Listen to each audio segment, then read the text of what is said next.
Outubro de 2011. Uma equipe de cientistas dizem que estão 95% certos de que a Rússia é o lar principal do Yeti mítico, também conhecido como o Abominável Homem das Neves. Mais de uma dúzia de cientistas e entusiastas vieram do Canadá, Estônia, Suécia e Estados Unidos para trocar resultados com os homólogos russos em uma conferência que durou um dia inteiro na cidade de Tash-Tagol, cerca de 2.000 km a leste de Moscou, na região de Kemerovo. Os moradores de lá têm relatado um aumento de avistamentos de uma criatura nos últimos anos.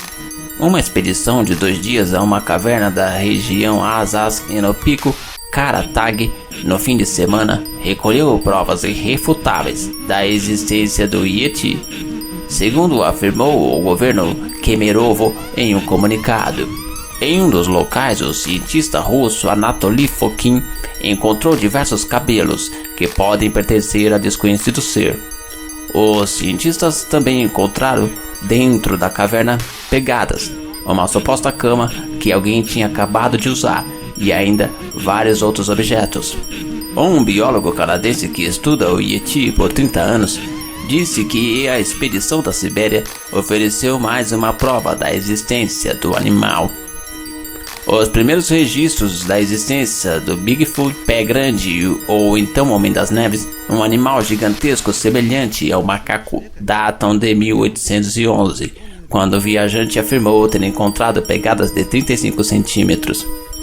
Em 1921, os primeiros exploradores a desafiar o Monte Everest avançavam lentamente através de uma passagem cheia de neve dos Himalaias a uma altitude de 6.000 metros. De repente, viram umas figuras sombrias numa vertente acima deles. Parecia que se moviam eretas como humanos. Quando os exploradores espantados chegaram ao cume, as figuras tinham desaparecido. Mas havia uma grande quantidade de pegadas enormes na neve. Que coisa as poderia ter causado? Os guias tibetanos, em estado de exaltação, não tinham dúvidas. Era o Yeti, o Metekangmi, criatura das neves, um ser selvagem, cabeludo, que vivia nas neves eternas. Mais tarde, as notícias chegaram aos jornais e o nome da criatura de neve tornou-se Abominável Homem das Neves, devido ao seu mau cheiro. A partir daí começaram a aparecer mais relatos.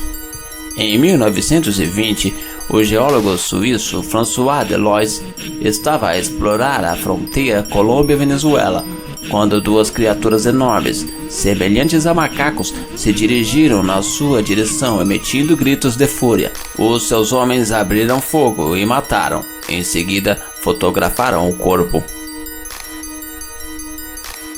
O animal parece pertencer a uma espécie de macaco ainda desconhecida, mas tinha uma cara semelhante a humano.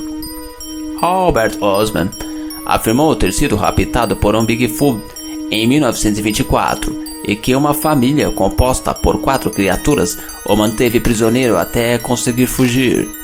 Porém, já as tribos índias da Colômbia Britânica e da Califórnia do Norte também têm descrito o monstro com a forma de um macaco nos seus contos. É normalmente conhecido por Sasquatch. Em 1948, um explorador norueguês disse ter sido brutalmente atacado por 2 Yetis e ter se salvo com dificuldade. Mais recentemente, em 1973, uma garota Sherpa disse ter sido atacada por um Yeti perto do Everest. Não se tratam dos primeiros relatos. Segundo as lendas dos povos locais do Nepal, eles acreditam que existem 3 tipos, sendo o mais pequeno o Yeti, de onde deriva o nome popular, do tamanho aproximado de um macaco. O Meti é mais alto e mais pesado, tendo mais ou menos o tamanho de um homem, e o maior de todos, o Dzuti, chega a atingir, segundo se crê, 2,70 metros de altura. Bernard Heuvelmans, um estudioso do mito, acredita que o Abominável Homem das Neves possam ser sobreviventes dos Pithecanthropus, uma raça pré-humana que habitou a Ásia Central no período Plioceno. Outra opção é que eles seriam descendentes dos Gigantopithecus. É bem possível que existam pequenas comunidades de pessoas a viver nas regiões mais selvagens, as quais durante gerações tenham evitado o contato com a civilização. Um desafio ainda maior colocado à ciência é a ideia de que poderá haver muitos grupos de seres que vivem em locais afastados, que evoluíram em isolamento e sobre os quais não possuímos qualquer conhecimento. Estes são verdadeiros becos sem saída evolutivos. Os Himalaias são uma das regiões mais inóspitas. É possível que animais e raças estranhas vivam por lá, porém com uma infraestrutura tão delicada que estariam provavelmente muito próximo da extinção.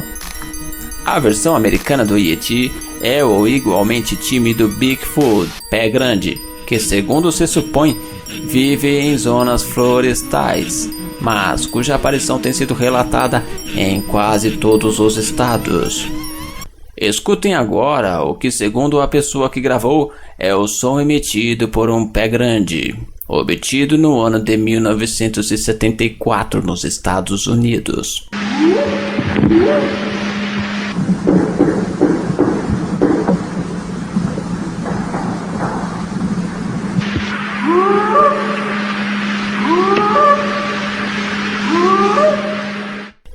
Até hoje, nenhum especialista soube identificar que tipo de animal fez esse barulho. Em 1967, Roger Patterson filmou algo que afirmava ser um pé grande em Bluff Creek, Califórnia, Estados Unidos. Ele e o amigo Bob Greening pensaram que se tratavam de uma fêmea. A criatura virou-se e olhou para eles. Quando percebeu que os seguiam, o pé grande começou a correr e eles acabaram por perder o rastro.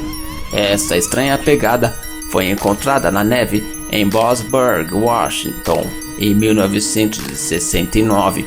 Tinha 42 centímetros de comprimento. Conclusão: nesses enormes casos de becos evolutivos humanoides, é difícil explicar como conseguem sobreviver. A natureza surpreende-nos constantemente, e Yetis e pé grandes podem ter arranjado cada um a sua maneira peculiar de sobreviver, através de formas que nem nos passam pela cabeça. A Rússia criou um instituto de pesquisas numa universidade para estudar o Yeti, após essa onda de avistamentos recentes na Sibéria. Cientistas dizem ter encontrado 15 testemunhas no ano passado que viram o abominável Homem das Neves em uma área remota. Nós conversamos com os moradores locais, disse o Dr. Igor Burtsev, que conduziu uma expedição em 2010 e irá dirigir o novo instituto na Universidade de Kemerovo. Eles nos disseram que os Yetis estavam roubando seus animais. O acadêmico diz que cerca de 30 Yetis vivem em uma região remota do Monte Choria, no sul da Sibéria. Na Rússia, há cerca de 30 autoridades científicas engajadas no estudo do fenômeno do abominável Homem das Neves. Todos eles serão integrados neste instituto, disse o Dr. Burtsev. O principal objetivo é estabelecer um contato com essas criaturas. A verdade é que existem milhares de relatos, fotos, sons e vídeos desses bichos no mundo todo, e até hoje os cientistas não sabem explicar, porque isso é um mistério.